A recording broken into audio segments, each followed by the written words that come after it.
Hello, and welcome to today's video podcast with myself and David. And today we're going to be looking at the euro dollar ahead of the ECB rate decision and a press conference. But before we start, can I just draw your attention to the disclaimer that I know you can see on your screen? And as you all know, trading can be a very risky business. So please don't even think of using money that you cannot afford to lose.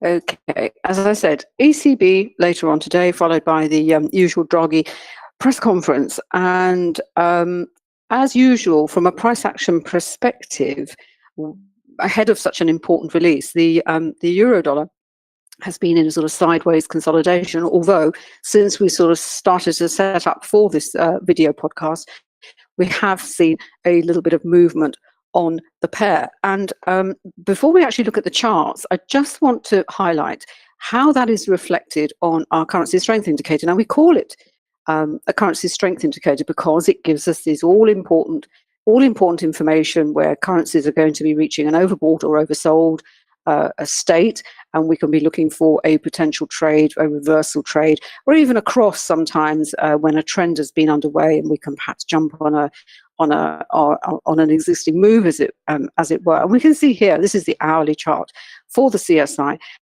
This is the yellow line, which is the British pound, and we've got the Canadian here. We can see this really nice, strong move that's been developing. But there is another function to the CSI, and it's which I think really makes it a much more subtle indicator, not just giving us these all important reversals. So what I want to do, I just want to take off all the other currencies and just have the euro, which is the gold line, and the US dollar, which is the red line. And in fact, here on the hourly chart, we have got a little bit of divergence. But if we go up the time frames, let's go up to maybe the 2-hourly chart here.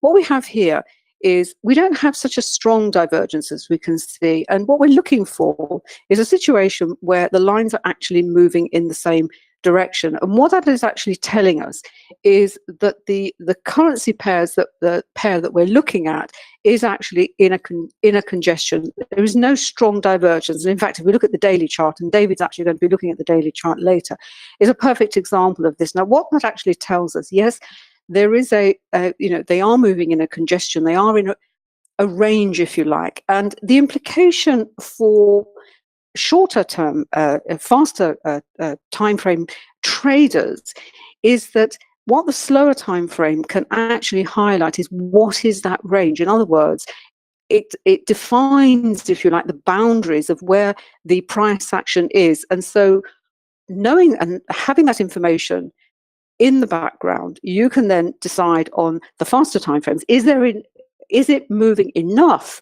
in that range to be able to take a scalp trade or a very short-term trade? And just to give you an example, this is the hourly chart here that I have here.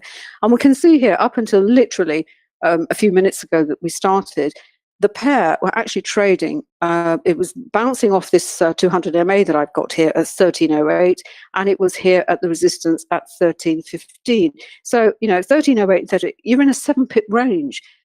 And if you are going to, and if euro dollar is one of your is one of your pairs, is it going to be worth you trying to take a trade within such a narrow price band, as it were? Now, that's a decision that only you can take.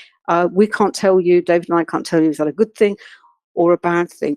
But using the CSI in this way, by looking at it in the slower timeframes, not just for potential reversals, but seeing, if your currency pair, they're moving in the same direction and they are within this range, what it also helps to establish what the risk on the trade might or might not be in the faster timeframes. And the only way you can really make sense of that is to look at something like a Renko, which is a non-time-based chart. And because it sort of catches these small price movements at the live edge of the market, you can then decide whether it is feasible to take that trade.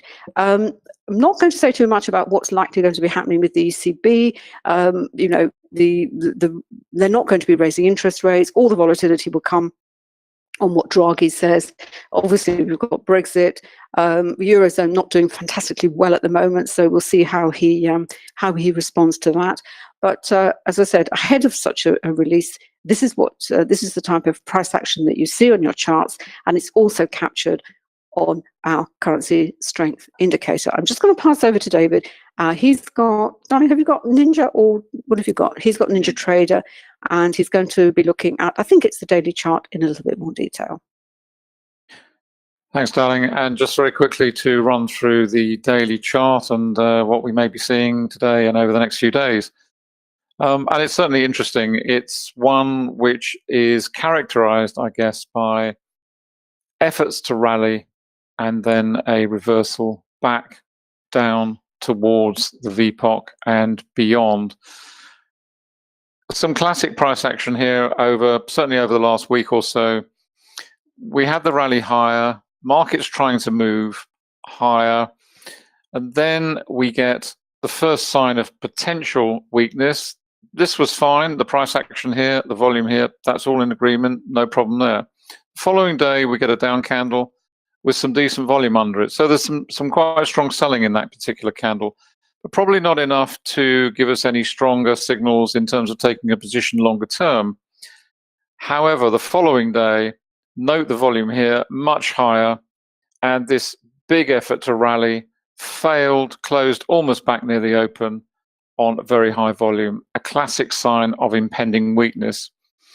And that was reinforced the following day with a repeat performance. Again, the market tries to rally. Again, it falls back.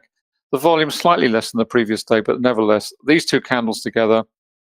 And indeed, one could almost overlay these two as well into a two-bar reversal, which is literally laying one on top of the other. So again, you've got a market over 2 days that's rallied, fallen back. So this, if you like, is a 2-day version of this. So in a sense, you've got 3 efforts to rally over 4 consecutive days.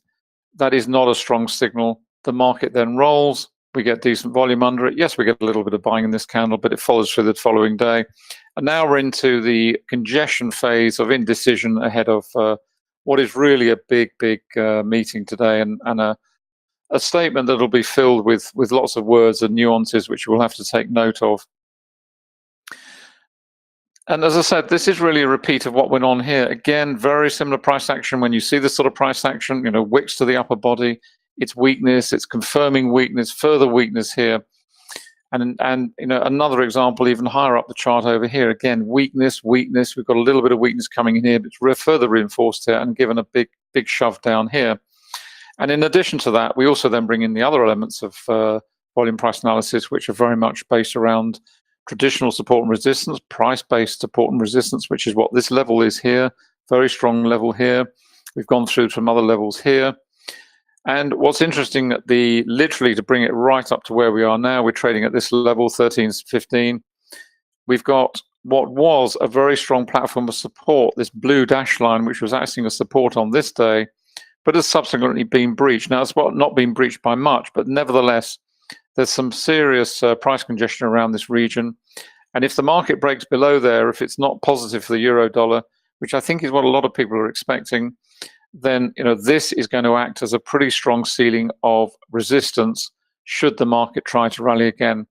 From a positive perspective for the euro, below that, we've got another level which could act as potential support down at 1270 odd here. However, if that level and this level are taken out, below we have very little in the way of volume to offer any support to a move lower. And if this level is taken out, then from a volume perspective on the volume point of control, we could see the euro move deeper still back to the 112s and possibly lower beyond that. Trend monitors transition through to bright red. So we've had the transition into a bearish phase of price action. Let's see what happens later in the day. I'm passing it back to Anna. Just very quickly before we wrap up, David and I, we do run longer webinars where we look at the Forex markets and other markets as well. And you can sign up at my site, which is annacoulling.com. And we run 3 sessions a week on a Tuesday morning where we look at the London session, and we've actually got a couple today. Today's Thursday.